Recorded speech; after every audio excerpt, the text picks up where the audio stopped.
네, 오늘은 이제 마태복음 강해로서는 이제 17번째 시간이고요. 산상수훈 9번째 시간이고 이제 팔복의 마지막 시간입니다. 자, 이제 오늘로서 팔복 강해는 마무리가 되겠네요. 자, 우리는 지난 시간까지 심령이 가난한 자부터 시작해서 애통하는 자, 온유한 자, 그리고 의에 줄이고 목마른 자, 그리고 긍휼히 여기는 자, 마음이 청결한 자, 화평케 하는 자가 누구이며 그들에게 이미 채워진 복이 무엇인지에 대해서도 우리는 함께 살펴보았습니다. 자, 오늘은 팔복의 마지막 8번째, 의를 위하여 박해를 받은 자가 어떠한 사람들이며 또한 그들이 받을 복이 무엇이고 앞으로 이들에게 어떤 일이 일어나게 되는지에 대해서 우리가 함께 살펴보도록 하겠습니다. 자, 여러분, 이 의라고 하는 것은 우리가 의에 줄이고 목마른 자 편에서도 물론 살펴봤지만 이미 잘 알고 있죠. 그렇죠? 의가 무엇인지 이미 잘 알고 있지만 다시 한번 이 의에 대해서 확실히 할 필요가 있을 것 같아요. 왜냐하면 오늘 말씀이 우리를 구원하는 데 필수적인 조건인 바로 이 의 때문에 심지어 핍박을 다 받게 되는 일까지를 다루고 있기 때문입니다. 그죠? 의 때문에 핍박을 당한다. 이건 매우 생소하죠. 의로우면 구원받는 거잖아요. 그렇지 않아요? 그죠? 근데 무슨 의 때문에 핍박까지 받는단 말이냐. 그죠? 지난주에 화평케 하는 자는 세상과 불화해야 되고 뭐 자기 십자가를 져야 하고 심지어 고난을 당해야 한다라고까지 하더니 이제는 의 때문에 핍박까지 당해야 한다. 그렇게 하면 신앙생활 참 힘들기만 하고 참 할 맛이 안 나네요. 라고 생각하실지 모르겠습니다. 그죠?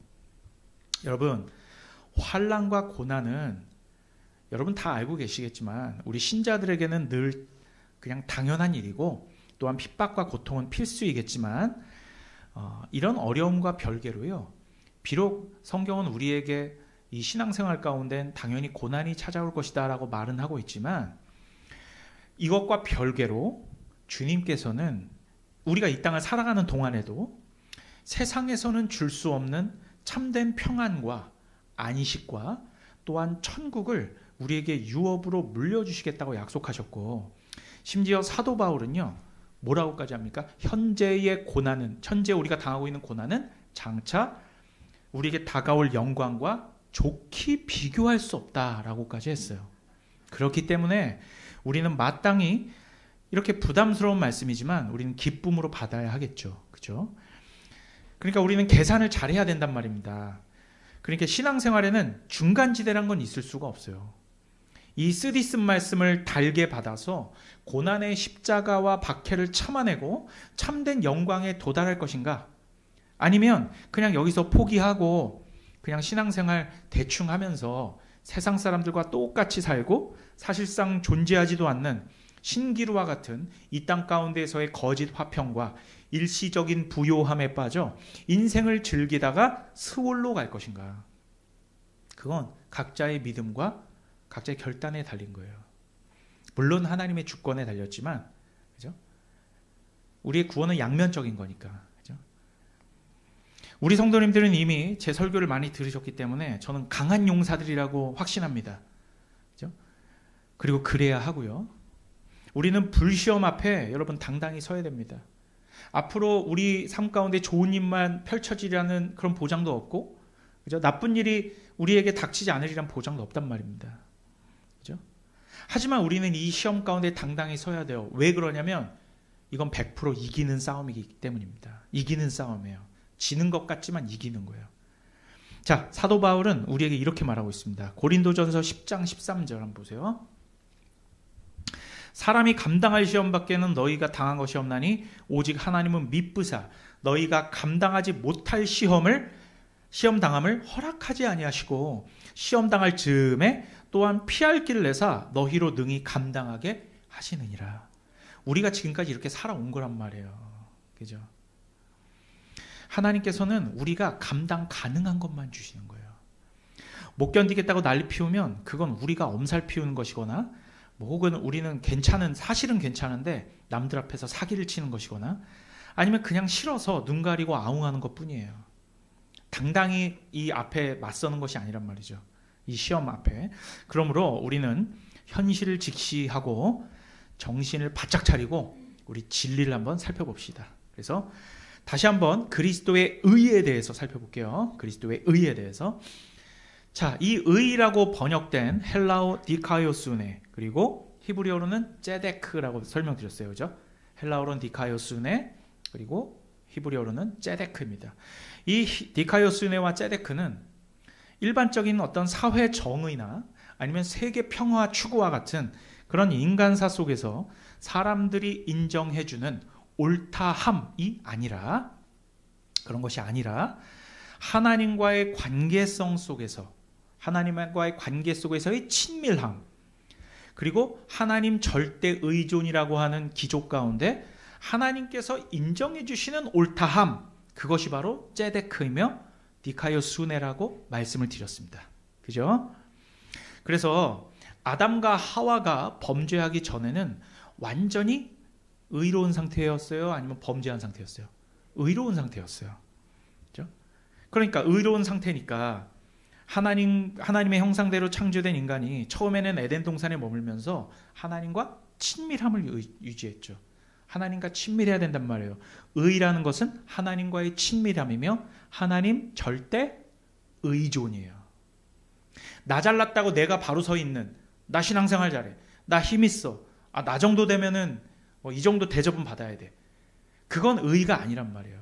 하나님만 갓난아이처럼 절대적으로 의존하는 상태, 그게 의란 말이에요. 하지만 범죄 이후 선악과를 따먹었다는 건 내가 하나님 되고 싶어, 나 하나님 의존 안 해, 나 하나님하고 이제 안 친해, 이거 아니겠습니까? 의를 잃어버린 거죠. 그렇죠? 그래서 아담 이래 모든 인간은 다 이 의를 잃어버렸고, 하나님과 의를 잃어버렸으니 하나님과 뭐가 끊어진 거예요? 관계가 끊어진 거죠. 그리고 이것을 다시 회복시킬 능력이나 자격이 있어요? 그것도 없습니다. 하지만 우리 사랑의 하나님께서는 이 가운데서 택하신, 이렇게 범죄함 가운데서도 앞으로 과거, 현재, 미래에 있었고 있고 있게 될 그 모든 하나님의 백성들 가운데에 이들을 구원하시기 위해 죄 없으신 독생자 그리스도 예수를 2000년 전에 이 땅 가운데 보내시고 십자가와 부활로 인하여 온전한 의를 회복하신 거예요. 온전한 의를 이루셨고 하나님을 만족시키셨으므로 우리는 바로 이 예수의 의만 필요로 하면 되는 거예요. 다른 의는 필요가 없는 겁니다. 그래서 이 의를 덧입어야만, 내가 한 것이 아닌 예수께서 하신 그 의를 덧입어야만 하나님 앞에서 의로워질 수 있다라고 말씀드렸죠. 이 의는 내 의예요? 그리스도의 의예요. 그리스도의 의라고 말씀드렸죠. 그런데 이 의를 나의 의가 되게 하는 수단이 있습니다. 그 수단이 뭐라고요? 그 수단, 이신칭의. 뭐예요 그 수단이? 믿음이란 얘기죠. 로마서 3장 23절에서 24절. 모든 사람이 죄를 범하였음에 하나님의 영광에 이르지 못하더니 그리스도 예수 안에 있는 속량으로 말미암아 하나님의 은혜로 값없이 의롭다 하심을 얻은 자 되었느니라. 은혜로 값없이 의롭다 하심을 얻었다. 하나 더 찾아볼게요. 로마서 5장 1절. 그러므로 우리가 믿음으로 의롭다 하심을 받았으니 우리 주 예수 그리스도로 말미암아 하나님과 화평을 누리자. 우리는 은혜로 값없이, 그리고 믿음으로 의롭다 하심을 얻은 것입니다. 그렇죠?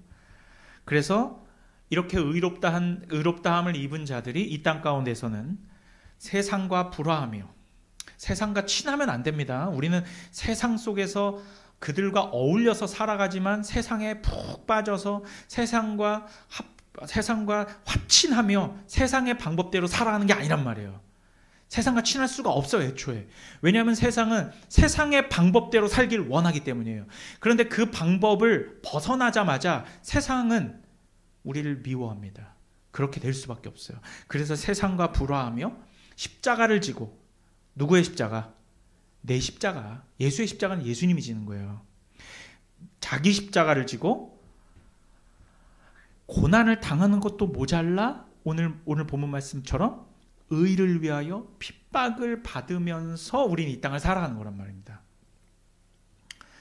자, 그래서 세상 사람들은 딱 만약에 이 팔복을 딱 읽었을 때 의를 위하여 핍박을 받는다라고 하면 99.999%의 사람들은 어떻게 생각을 하냐면 마치 그 마하트마 간디나 테레사 수녀처럼 사회 정의를 위해서 약한 자 그리고 눌린 자들을 보호하다가 세상의 권위와 강력에 의해서 박해를 받는 것을 생각할 것입니다.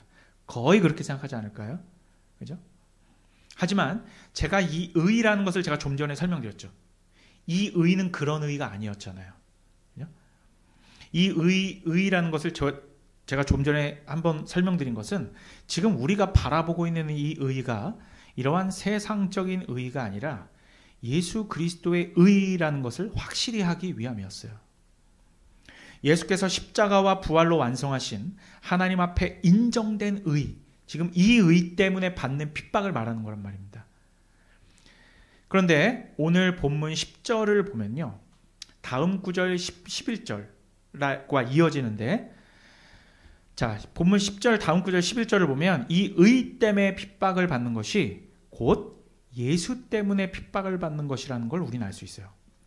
10절을 보면 의를 위하여 박해를 받은 자는 복이 있나니라고 하면서 11절에는 나로 말미암아 즉 나 때문에 저희를 욕하고 박해하고 거짓으로 너희를 거슬러 모든 악한 말을 할 때에는 너희에게 복이 있나니. 그죠? 이건 똑같은 말을 하고 있는 겁니다. 그래서 11절은 오히려 10절을 부연 설명하고 있는 것이다 라고 볼 수 있어요. 그렇다면 이제 예수님 때문에 핍박을 받는 것이 곧 의 때문에 핍박을 받는 것과 같은 말이 되겠죠. 그럼 이제 다음 질문이 생깁니다. 자, 핍박을 받아요. 아, 예수님 때문에 받는 핍박, 의 때문에 받는 핍박 똑같은 거구나. 의는 이제 또 무엇인지 알겠고, 그럼 이제 다음 질문. 누가 핍박을 한단 말입니까? 누가 핍박을 해요? 여러분 그냥 다른 사람이라고 생각하시죠? 그렇지 않아요. 잘 들어보세요. 이 의라는 것은 하나님과의 관계성 때문에 발생하고 예수님은 우리의 중보자이신데 이렇게 다시금 하나님과 친밀하려고 하고 우리가 하나님을 절대 의존하려고 하는 것을 방해하는 게 그게 핍박이거든요. 그걸 못하게 하는 거잖아요. 의 때문에. 의는 하나님과의 친밀함과 그죠? 하나님 절대 의존인데 그걸 못하게 하는 거야. 그걸 방해하고 박해하고 하지 못하게 하며 욕하고 악한 말을 하여 우리로 하여금 괴롭게 만드는 것은 무엇이냐? 세 가지가 있습니다. 자, 세 가지가 있습니다. 하나씩 설명을 드릴게요. 우리를 핍박하는 것, 첫 번째, 나 자신입니다. 더 정확히 말하면 내 안에 거하는 죄의 성향이에요. 죄된 나의 본성. 자, 로마서 7장 18절에서 25절 제가 읽어볼게요. 사도 바울이 이렇게 말합니다. 내 속, 곧 내 육신에 선한 것이 거하지 아니하는 줄 아노니 원함은 내게 있으나 선을 행하는 것은 없노라. 내가 원하는 바 선은 행하지 아니하고 도리어 원하지 아니하는 바 악을 행하는도다. 만일 내가 원하지 아니하는 그것을 하면 이는 행하는 자가 내가 아니요 내 속에 거하는 죄이니라. 그러므로 내가 한 법을 깨달았노니 곧 선을 행하기 원하는 나에게 악이 함께 있는 것이로다. 내 속사람으로는 하나님의 법을 즐거워하되 내 지체 속에서 한 다른 법이 내 마음의 법과 싸워 내 지체 속에 있는 죄의 법으로 나를 사로잡아 오는 것을 보는도다. 오호라 나는 곤고한 사람이로다. 이 사망의 몸에서 누가 나를 건져내랴.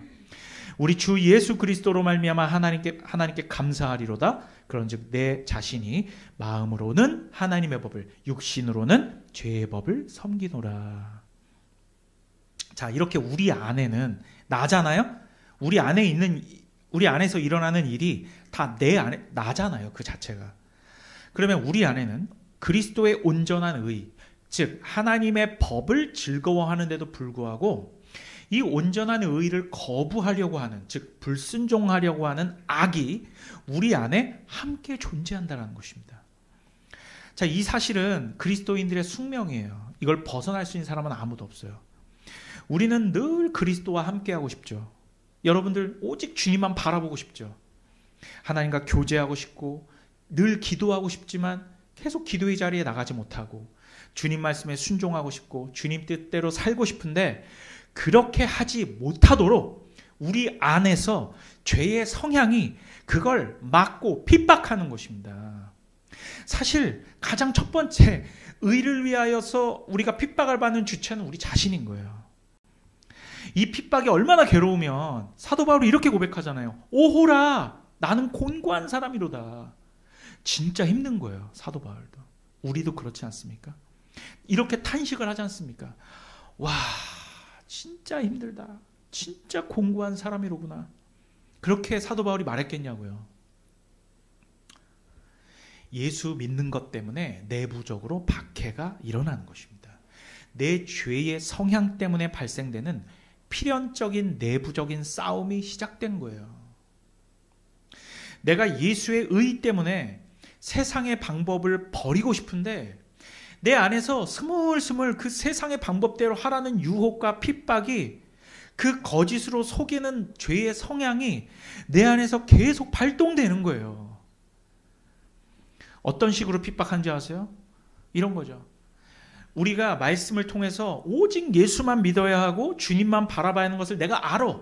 이미 알고 있어. 그런데 현실 앞에서 딱 들이닥치게 되면 내 마음 가운데서 죄의 성향이 나를 싹 가려버립니다. 내가 말씀을 들었던 것을 다 잊어먹게 하고 싹 가려버려요. 그러면서 이런 마음이 스물스물 올라오게 합니다. 예수님도 믿어야 되지만 결국 세상에선 사람도 잘 사귀어야 돼. 사람 믿어야지. 사람 의존해야지. 어떻게?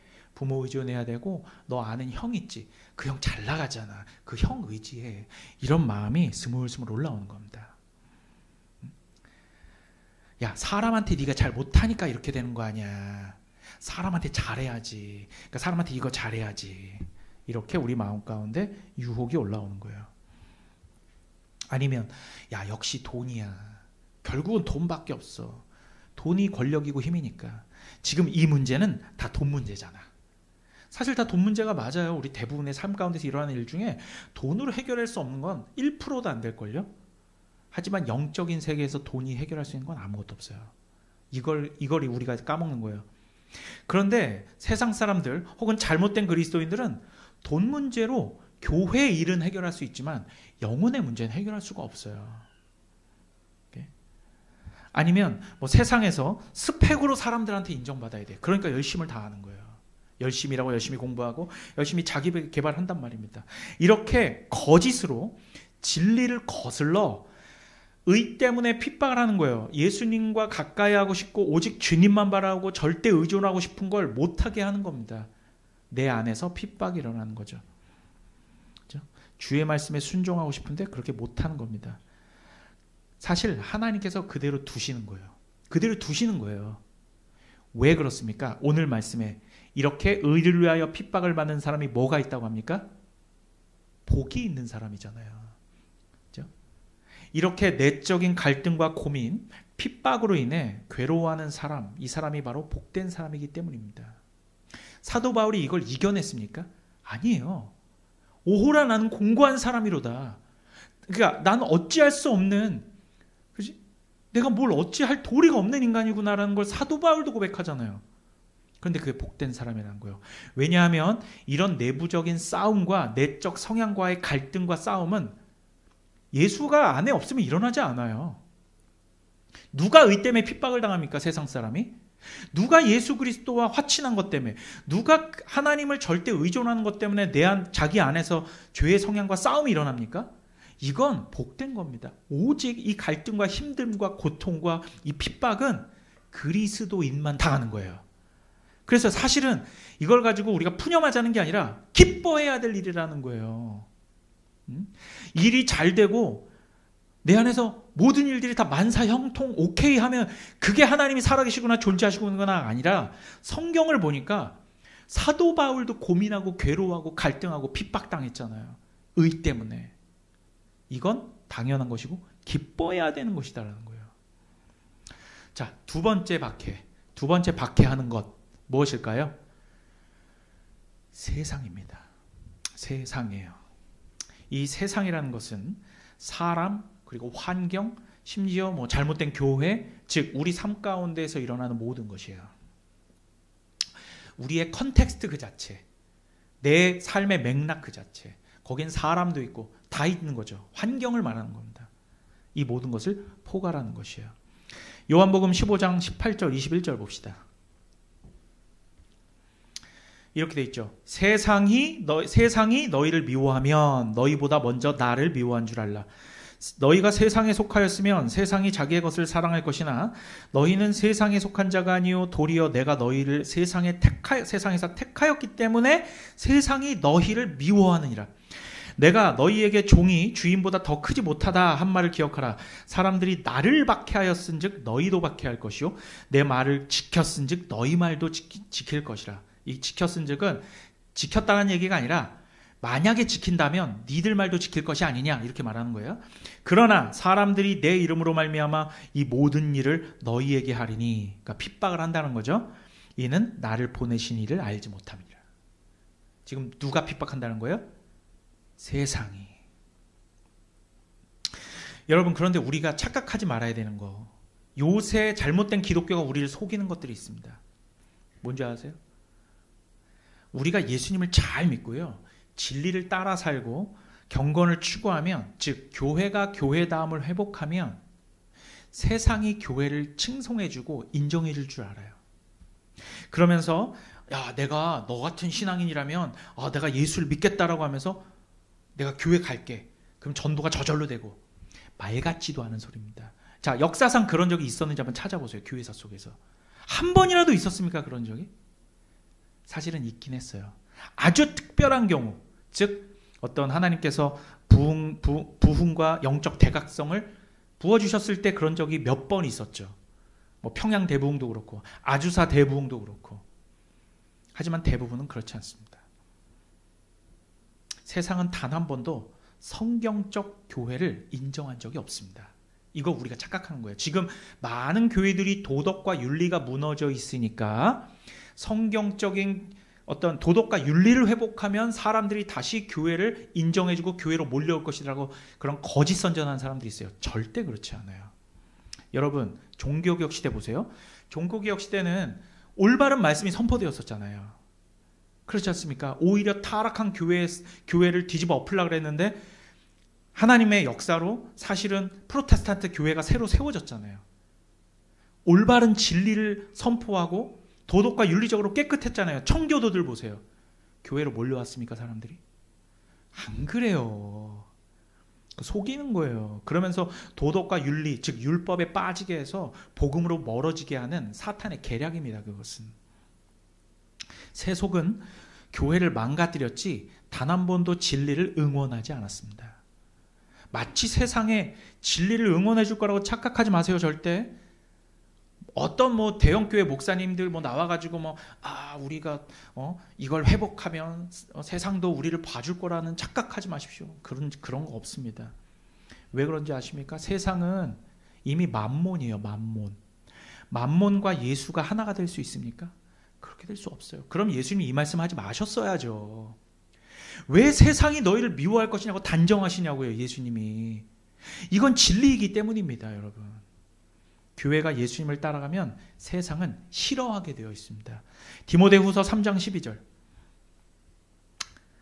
사도 바울은 분명히 말하고 있어요. 이렇게 말하고 있죠. 무릇 그리스도 예수 안에서 경건하게 살고자 하는 자는 뭘 받으리라?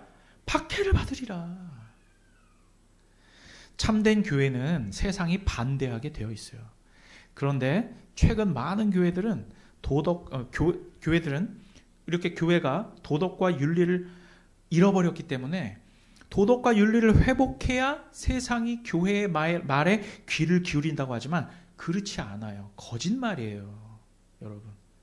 그러니까 꼭 걸고 넘어지는 것이 지금 정치적인 이런 상황 속에서도 꼭 예를 들어서 우파를 지지하면 너 정광훈이냐고. 자, 여러분 제가 분명히 말씀드릴게요. 정광훈은 목사가 아니에요. 거의 모든 교단에서 면직을 당했고 파면을 당했어요. 근데 본인이 그냥 스스로 세운 거란 말이에요. 그러니까 아무도 그를 목사라고 하지 않아요. 그냥 매스컴에서 목사라고 해주는 거지. 응? 하나로 묶지 말라고. 왜냐하면 그분이 한기총의 회장이었거든요. 한기총은 우리가 속한 백석교단, 대신교단, 합동, 통합, 합신, 대신 거의 모든 교단들이 다 나온 지 이미 오래예요. 장로교, 대한예수교 장로교는 이미 한기총에서 나온 지가 오래됐다고. 근데 왜 하나로 묶냐고. 이미 파면당한 사람을. 그러니까 그런 식으로 도덕과 윤리로 너희 같은 교회 자꾸 묶어버리는 거예요. 그러면 분명히 말하십시오. 아니 우리랑 상관없다고. 그쪽은 사랑제일교회가 무슨 우리 교단이고 장로교입니까? 거기가 대한예수교 장로교에서 이미 나왔다고요. 알겠죠? 제가 하도 그런 얘기 많이 들어가지고 아니라고 제가 변명하고 싶었어.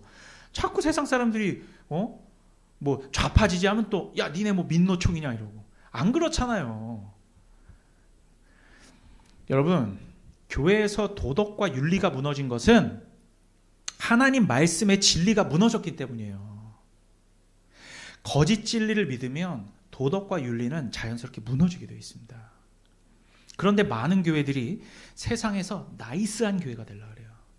나이스한 교회가 되려고 한다니까요. 사고가 진보된 교회가 되려고 하고 좋은 일에 돈 많이 쓰는 교회가 되려고 하고 그런 일들로 복음을 전하려고 합니다. 그건 교회가 세상에 좋은 일을 하는 것이 아니에요. 오히려 세속에 교회가 잠식당하는 거예요.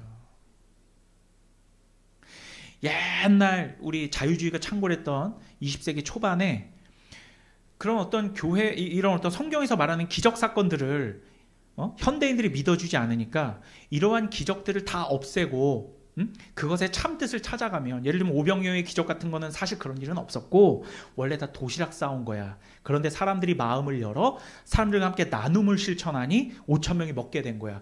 이런 식으로 가르쳤거든요. 불투만 같은 사람이. 자, 그러면은 그렇게 도덕적이고 윤리적이고 사회 친화적인 교회가 세워졌는데 그럼 글로 유럽 사람들이 다 교회로 몰려갔어야죠. 어떻게 된지 아십니까? 유럽 교회가 다 문 닫았어요. 뭐 기적과 뭐 비과학적인 거 다 없애버리면 사람들이 교회가 합리적이구나, 교회로 몰려온다고요? 개똥 같은 소리예요. 그건 이미 100여 년 전에 그건 끝난 얘기예요. 근데 지금 다시 창궐하고 있어요. 그런 얘기가. 그러니까 미치는 거죠, 여러분. 말 같지도 않은 소리예요, 여러분. 성경의 기적 사건들이 왜 안 일어났습니까? 역사적인 사건이죠, 여러분. 그러니까 그런 것과 같은 거란 말입니다. 교회를 나이스하게 만들어 가려고 그래요.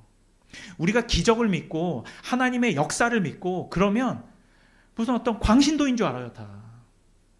그런데 그런 말에 귀 기울이지 마십시오. 우리는 우리 페이스대로 가면 돼요. 성경적 페이스대로. 그런 걸로 복음 전해지는 거 아닙니다. 세속에 교회가 잠식당하는 거예요. 그건 100년 전에 이미 일어난 일입니다. 여러분, 만약에 교회가 그런 거라면 예수님이 그렇게 가르치셔야 했어요. 성경에 그렇게 분명하게 써 있어야 됐어요. 바울이 그렇게 전도했어야죠. 그럼 바울이. 예수님은 하나님 나라의 복음을 가르칠 때마다 기적을 일으키셨고 핍박을 당하셨고, 바울은 어떻게 했어요? 옥에 갇혔잖아요. 매 맞고 돌 맞았단 말입니다. 나이스한 교회를 추구하다가 매 맞고 갇혔습니까? 아니에요. 예수 그리스도의 십자가 보혈을, 부활을 있는 그대로 전하다가 핍박을 받은 거예요. 그런데 어떤 교회들에서는 부활이 사실이 아니라는 그런 정말 저주받을 얘기까지 하지 않습니까? 역사적 사건이 아니라고, 부활이. 비과학적인 거라고. 오히려 그걸 믿는 사람들을 손가락질하고 진화를 믿어야 된다고 얘기하고 하지 않습니까? 창조를 무시하고. 여러분, 우리 교회가요, 예수의 의를 내세울 때 세상은 우리를 핍박하고 손가락질하고 고개를 절레절레 흔들게 돼 있습니다.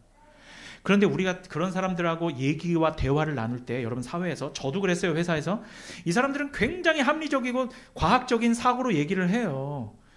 그러면서 야, 교회는 이런 거 아니야? 교회는 이런 거 아니야? 야, 이대리 너 그걸 믿어? 그럼 난 뭐라 그래요? 믿죠. 근데 여러분, 거기에서 나도 좀 나이스한 기독교인 되려고 싹 말을 피해요. 여러분 스스로를 돌아보시란 말이에요. 그런 말에서 빠져나가거나, 아니 그럼 믿죠. 믿으니까 그리스도인이죠. 이렇게 하지 않고, 아니 뭐 그렇게 주장하는 사람도 있긴 한데요, 안 그런 사람도 있고요. 그런 사람들과의 평판 가운데 내가 광신도가 되기를 원하지 않는 거야. 여러분 잘 생각하세요. 예수를 거부하는 겁니다. 그건. 당당하게 얘기하세요. 예수의 부활을 내가 왜 안 믿냐고. 그 부활 없었으면 여러분 구원이 없는데 왜 나이스한 사람 되려고 하십니까? 기독교인이, 나이스한 기독교인이 어디 있어요? 예수 십자가를 전하는데, 죽은 사람이 3일 만에 부활했고 그 능력으로 내가 구원받는다는데 그걸 믿어줄 사람이 어디 있냐고요. 그게 나이스한 겁니까? 제가 진짜 죄송합니다, 이렇게 소리 찔러서. 근데 너무 말 같지도 않은 소리 하는 사람들이 많단 말이죠, 여러분. 여러분, 무관심하고 거들떠보지도 않고 때로는 고개를 절레절레 흔들어도 그게 의 때문에 핍박을 받는 겁니다, 여러분. 이사야 37장 31절에서 32절 보세요. 이렇게 돼 있죠. 유다 족속 중에 피하여 남은 자는 다시 아래로 뿌리를 받고 위로 열매를 맺으리니 이는 남은 자가 예루살렘에서 나오며 피하는 자가 시온산에서 나올 것임이라. 만군의 여호와의 열심히 이를 이루시리이다. 우리는요, 복음을 전하는 걸 세상에 거둬야 될 아직 결정되지 않은 많은 그런 물고기들이 있는데 그 물고기들을 내가 복음을 전하면서 걷어가는 줄 알아요. 근데 여러분 분명히 아십시오. 남은 자만 돌아오는 거예요. 이 남은 자는 하나님께서 에베소서 1장에 보면 태초부터 예정된 자들이 나오는 거예요. 그것을 우리의 열심이 아니라 하나님의 열심이 이루시는 겁니다. 그러니까 작은 교회로 남아있다고 우리가 거기에서 뭐 자존심 상해할 필요도 없고 그것 때문에 위축될 필요도 없는 거예요. 우리가 할 일은 복음을 전하는 것인데 남은 자는 예루살렘에서 나오며 피하는 자가 시온산에서 나올 것을 기다리는 거예요. 그걸 기다리며 복음을 전하는 겁니다. 이 일을 하나님의 열심히 이루시는 거고요. 교회들은 이 일을 이루는 도구에 불과한 거예요. 그래서 전도는 엄밀히 말하면 누가 하는 겁니까? 하나님이 하는 거예요. 우리는 최선을 다하지만 실제적인 전도는 하나님이 하시는 거예요. 아멘한 것 같아 지금, 그죠? 창세전에 택하신 백성들을 나오게 하시는 것입니다. 그래서 교회는 세상의 요구에 응하는 것이 아니라 성경의 요구에 응하는 거예요. 예수의 의만 붙들어야 합니다. 그래야 살아요. 이거는 생존과 관련된 겁니다. 다른 교회들이 어떤 말을 해도 믿지 마세요. 이거 붙들어야 사는 거예요, 여러분. 세 번째입니다. 세 번째, 우리를 핍박하는 존재. 자, 첫 번째 뭐였죠? 나의 죄된 성향, 나 자신. 두 번째, 세상, 우리 모든 삶의 환경. 세 번째, 뭘까요? 가장 궁극적인 거예요. 뭘까요? 사탄 마귀입니다. 분명히 존재하는 사탄 마귀예요. 자, 베드로전서 5장 8절에서 9절. 근신하라, 깨어라, 너희 대적 마귀가 우는 사자같이 두루다니며 삼킬 자를 찾나니 너희는 믿음을 굳건하게 하여 그를 대적하라. 이는 세상에 있는 너희 형제들도 동일한 고난을 당하는 줄 알미라. 자, 바로 이 사탄 마귀는요, 사실은 앞서 말했던 첫 번째와 두 번째 핍박당하는 대상들의 배후에 있는 존재입니다. 그렇죠? 모든 세상의 악한 일의 배후에는 저들이 있어요. 심지어 우리 죄된 성향을 들추고 유혹하며 넘어지게 하는 존재들도 이들이에요. 우리 죄된 성향이 있죠. 죄된 성향이 우리를 핍박하는 거 맞아요. 하지만 그 배후에 이들이 있는 거죠. 이들이 우리에게서 유혹하고 우리를 핍박하는 방식이 뭐냐면 자기 존재, 그러니까 나라는 것, 자아를, 나의 가치를 최고로 삼게 만들어요. 자꾸 이기주의적으로, 그러니까 개인주의라는 이 말로 포장한 이기주의로 나 자신만 향하게 해요. 자기만 사랑하게 한다고요. 그리고 자기 자존심을 내세우는 그런 선악과 따먹은 아담 군상들, 즉 자기가 왕된 사람들, 이런 사람들로 자꾸 만들려고 하는 거예요. 그리고 이미 그렇게 된 사람들은 이미 자기 수하이기 때문에 핍박할 필요가 없습니다. 자기 말 잘 들어요. 하지만 그리스도인은 하나님의 말씀, 의의 방식, 이런 것들로 자꾸 충돌하고 부딪히거든요. 그러니까 우리를 핍박하지 않을 수가 없는 거예요. 우리가 예수의 의만 붙들려고 하면 자꾸 내 안에 죄의 성향을 들추고 세상을 이용하여 미칠 듯이 괴롭혀서 우리가 다른 것을 붙잡게 만들어요. 예수만 붙들게 하지 않고 다른 것도 붙들게 만든다고요. 그 싸움이에요. 이게 아주 첨예한 싸움입니다. 이게 영적 전쟁이에요. 결국 예수님은 변함없이 그대로 계시단 말이에요. 우리의 대장 되신 예수는. 우리 병사들이 문제야. 그 주님은 굳건하게 계신데 그분만 바라보면 되는데 그걸 못 바라보게 하고 다른 거 바라보게 하는 거. 이런 고난과 핍박은 우리가 죽는 날까지, 예수님 다시 오시는 그날까지 계속될 것입니다. 자, 오늘 말씀 마지막 구절 12절 보세요. 마지막 구절 12절. 이거 다시 한번 큰 목소리로 한번 읽어봅시다. 12절 시작. 기뻐하고 즐거워하라. 하늘에서 너희의 상이 큼이라. 너희 전에 있던 선지자들도 이같이 박해하였느니라. 이렇게 성경이 기뻐하고 즐거워하라는 것은 정신승리하라는 말이 아닙니다. 정신승리하는 게 아니라 진짜로 즐거워하고 기뻐하라는 거예요. 왜냐하면 궁극적으로는 슬퍼할 일이 전혀 아니기 때문입니다. 이렇게 핍박받는 게. 핍박으로 일어난 괴로움과 고통이 심할수록 교회에 대한 무관심과 멸시와 거짓과 악한 말이 창궐할수록 더더욱 천국이 우리 것이 되는 거예요. 왜요? 의를 위하여 핍박을 받는 자는 어떤 복을 받는데요? 천국이 저희 것이며 라고 했잖아요. 그러면 의로 말미암아 핍박이 심해지면 심해질수록 천국은 더 가까이 오는 것이고 그 천국은 내 것이 되는 거예요. 여러분, 이 의를 위하여 핍박을 받는다는 것이 뭔가 위인들처럼 대단한 경지에 오른 그런 어떤 희생의 정신을 가지라는 게 아닙니다. 우리에게 간디처럼 살라고, 테레사 수녀처럼 살라고 하는 게 아니에요. 예수의 의만 붙들라는 겁니다. 예수의 의만 붙들다 보면 핍박을 받게 돼 있어요. 예수만 믿으라는 거죠. 그러면 저 세 가지 부류로부터 핍박이 자연스럽게 따라오게 돼요. 자연스럽게. 그러니까 우리 인생이 괴로운 거예요. 우리가 힘든 거라고. 알고 봤더니 당연한 거네. 이게 우리에게 복된 거고, 이게 우리에게 천국이 약속된 거고, 이것이 우리에게 참된 기쁨과 평안인 거예요. 삶이 힘든 게. 내가 예수님을 바라보고 하려고 할 때 자꾸 오게 되는 어려움이. 그럼 기뻐하시란 말입니다. 때로는 세상에 나를 평가하는 고통으로, 때로는 고독과 외로움과 소외감으로, 때로는 외적인 제재로 우리를 핍박하는 것은 우리의 완성될 하나님 나라가 점차 다가오고 있구나라는 것을 방증하는 것이기 때문입니다. 믿으십니까? 믿어야 돼요, 여러분. 여러분, 이제 팔복을 마치는 시점에 제가 지금까지 조심하라고 당부드렸던 한 가지만 다시 한번 당부드릴 거예요. 되게 프랙티컬한 건데, 팔복을 오해하는 사람들의 늘 주장하는 것은, 그러니까 간디도 팔복을 도덕과 윤리로 봤다고 했잖아요. 그죠? 그런데 그렇게 가난한 자를 돕고 이 사회에 기여하고 눌린 자를 해방시키고 하는 것이 이 팔복의 핵심이라고 말하는 사람들이 많아요.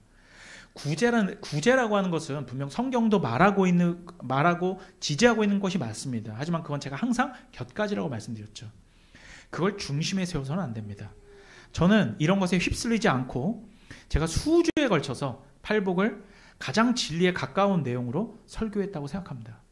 여러분들은 어떻게 생각하시는지 모르겠어요. 그런데 여러분, 저도요, 과거에 우리가 가난한 자 돕자고 하잖아요. 그 도움받을 가난한 자가 바로 저였어요. 저기 우리 권사님 앉아 계시지만. 저는 초등학교, 중학교 때까지 차상위 계층이었습니다. 그렇지 않습니까? 우리는 모자 가정이었어요. 아버지가 일찍 돌아가셔가지고. 그런데 우리를 먹이시고 입히시고 우리를 자립하게 한 것은 사람들의 휴머니즘이나 측은지심에 감동한 나눔이나 세상의 복지가 아니라 하나님의 돌보심이었어요. 하나님의 이끄심이었고 주권이었단 말이에요. 그리고 우리 어머니나 저나 스스로 강하게 일어서서 아버지 없이, 남편 없이, 여러분 여기 결혼하신 분 많지만 지금 남편이 없어졌다고 생각해 보세요. 혼자 내가 자식 낳아서 키우고 살아가야 된다고 생각해 보세요. 얼마나 힘들겠어요. 그런데 그건 세상에서 우리가 경쟁해야 되는 거 아닙니까? 먹고 살기 위해서. 그 가운데 살아남게 하나님께서 우리를 훈련하신 거라고 저는 생각해요. 살아남았잖아요. 죽지 않았잖아요. 제가 차상위 계층이었으니까 제가 강력하게 말할 수 있는 겁니다. 맨날 가난한 자, 눌린 자 돕자고 말하지 말란 얘기예요. 내가 가난한 자였으니까. 나 그런 도움으로 이렇게 된 거 아니라고. 우리가 훈련받아서 나 스스로 자립갱생할 수 있도록, 일어설 수 있도록 하나님이 훈련하신 거란 말이에요. 그걸 하나님이 세상을 움직이서 그렇게 사용하셨겠죠. 우린 그걸 봐야 된단 말입니다. 또 한 가지 말씀하고 마칠게요. 좀 길어지지만 참아주세요. 제가 남아공 있을 때예요. 남아공에 케이프타운 공항 바로 옆에 빈민가도 아니에요. 어마어마하게 큰 타운십이 있어요. 그것을 까얄리짜라고 해요. 까얄리짜 타운십인데 거기에 다수의 흑인, 사실은 거의 모든 흑인이, 그러니까 이제 백인은 거긴 한 명도 없어요. 흑인들이 살아가고 있습니다. 가난한 사람들이고 때로는 다른 짐바브웨나 그런 나미비아 같은 데서 넘어온 사람들도 있고. 그런데요, 제가 그 흑인들을 보면서 느낀 게 있어요. 제가 거기서 한 5년 살았잖아요. 보면서 느낀 게 뭐였냐면, 제가 있을 당시 한 2017년, 16년 이때에 제이콥 주마라는 사람의 정권이었는데 흑인들로만 이루어진 거대 정당 소속이에요. ANC라고 하는 거대 정당 소속입니다. 그 ANC라는 정당은 넬슨 만델라가 만든 정당이에요. 그러니까 강력하죠. 어마어마한 지지를 받죠. 그런데 이 대통령과 이 당의 정책 자체가 흑인들한테 일할 수 있는 능력을 배양하거나 경쟁력을 갖추게 힘쓴 게 아니에요. 왜냐하면 그거는 시민들을 괴롭게 하는 거거든. 근데 백인들한테 뺏은 돈으로, 그러니까 백인들한테 세금 어마어마하게 걷어냈어요. 그런 다음에 그 돈으로 판잣집 지어주고요. 그게 이제 까얄리차예요. 판잣집 다 지어줘. 좋은 집도 아니야. 다 판잣집 지어주고 전기세를 없애줘요. 거기 전기세 공짜예요. 흑인들한테만. 불쌍한 사람들 아니야 이거지. 가난한 자, 눌린 자. 그리고 아이 낳으면요. 아이 낳으면 낳을수록 한 달에 1,000란드. 그러니까 대략 한 8, 9만 원씩 낳으면 줘. 그러니까 흑인들이 계속 낳는 거야. 매월마다 10만 원 줘요. 그럼 제가 우리 뭐 사모나 우리 별이도 알 거예요. 딱 매월 초 딱 1일 되잖아요. 그러면 그 ATM기 앞에 흑인들이 진짜 보이지도 않을 정도로 줄 서 있어. 뭔지 아세요? 그 지원금 나온 거 빼가지고 마트 가가지고 먹을 거 사는 거예요. 사람을 그렇게 만들어버립니다. 그리고 그 판잣집인데 다른 건 없는데 케이블 방송 그 접시 있죠? 스카이라이프 다 달아줬어요. 그거. 왜? 그거 보고 집에서 눌러 있으라는 거예요. 밖에 나와서 뭐 하지 마 이런 겁니다. 근근히 먹고 살도록 타운십 안에 흑인들을 가둬버린 겁니다. 열심히 공부하고 경쟁하여 그 상황을 벗어날 사다리를 걷어차버린 거예요. 맨날 과거 백인들한테 당했던 거 옛날 아파르테이트 맨날 그거 되뇌면서 인권 얘기하고 그럼 뭐합니까? 나라가 그 모양인데 맨날 불평만 합니다. 그리고 뜯어먹을 줄만 알았지 경쟁하려고 하지 않습니다. 백인들과 경쟁을 해야 될 거 아니에요. 능력을 갖춰서. 백인들은 계속 해외로 떠나갑니다. 자본이 유출돼요. 왜? 부동산은 다 백인들 거였거든요. 포도농장, 와인 농장 그런 거 다 처분해가지고 캐나다로 호주로 다 가버립니다. 영연방이니까. 나라가 작살났습니다. 남아공 지금 한번 여러분 찾아봐서 경제 어떻게 됐나 보세요. 중진국까지 올라갔었거든요. 아프리카에서 제일 잘 살았어요. 한때. 지금은 뭐 나이지리아도 있고 이집트도 있지만 아프리카에서 제일 잘 산 나라가 남아공이었어요. 그런데 넬슨 만델라 1994년도에 대통령 된 이후로 지금 나라가 30년 동안 어떻게 된지 보세요. 경제 개박살났습니다. 여러분. 그 생산성 좋고 지금 남아있는 거 여러분 거기 뭐 제조업이 발달한 줄 아십니까? 관광으로 먹고 사는 거예요. 그런데 그렇게 가랑비와 같은 공급에 목매달게 해서 표를 쓸어갔던 게 흑인 정당인 ANC가 했던 거예요. 그러면서 착복은 엄청나게 하고 부정부패는 말도 못합니다. 국민교육 수준 증대와 생산성 증대를 위해서는 모진 고통을 감내해야 되지만 그러면 80% 이상에 달하는 흑인들 그 인구들의 표가 떨어지니까 포퓰리즘 정책만 남발한 거예요. 자, 그래서 지금 남아공은 침몰 중입니다. 아프리카에서 가장 잘 사는 중진국에서 그 함정에 중진국 함정에 빠져서 지금은 후진국으로 가고 있습니다. 자, 이러한 결과들은 제가 지금까지 팔복을 전해왔는데 우리 그리스도인들에게 닭고기 수프만 주어서는 결코 세상과 맞서 싸울 그리스도의 군세가 될 수 없다는 것을 보여준다는 거예요. 저는 사탄 마귀를 대적할 총을 쏘는 그 진리의 방법을 가르쳐드린 거고 칼을 사용하는 방법을 가르쳐드린 거예요. 여러분들을 직접적으로 위로하지 않았습니다. 위로는 여러분들이 말씀을 통해서 예수의 그리스도의 십자가를 바라보고 얻으라는 거예요. 위로는 제가 여러분들 힘드시죠? 어떠시죠? 예수의 사랑으로 사랑합니다라고 한다고 해서 귀는 즐겁겠지만 여러분들의 삶 가운데에서 총칼을 사용하는 방법을 여러분 모르는 거예요. 여러분 언제까지 그렇게 데일밴드만 붙여서는 성숙한 그리스도인이 될 수 없습니다. 여러분 그리스도를 믿는 믿음과 그리스도의 의 때문에 무시당하고 외면당하고 박해당하는 사람이 되어야 된다는 얘기예요. 그걸 아랑곳하지 않게 탁 털고서 일어나는 사람이 되어야 된다는 거죠. 언제든지 주저앉아서 나 힘들어 죽을 것 같아 왜 나는 맨날 이런 일만 생겨 하나님 없나 봐 나 죽을 것 같아 이러지 말란 얘기입니다. 그 세계의 대상과 맞서 싸워야 될 거 아닙니까? 우리의 상은 바로 거기에 있는 겁니다. 외로움과 고독과 고통의 건물 사이에서 피어난 장미가 바로 필라델피아 교회가 되어야 될 거 아닙니까? 우리는 작은 교회이고 교인들은 잘 늘지 않습니다. 이러한 설교를 하는데 어떤 교인이 즐겁게 오겠습니까? 다 각오하고 한 일입니다. 하지만 하나님께서는 계속하라고 하십니다. 제가 설교의 기조를 바꾸자마자 여기에 있는 분들의 과분수가 떠나갈 거예요, 아마. 주님의 교회는 아까 우리가 말씀 찾아봤잖아요. 누가 이루는 겁니까? 이사야서에 의하면. 어떤 열심이? 하나님의 열심이에요. 그것만 바라보고 나아가십시다. 다음 주에 빛과 소금의 비유 살펴볼게요.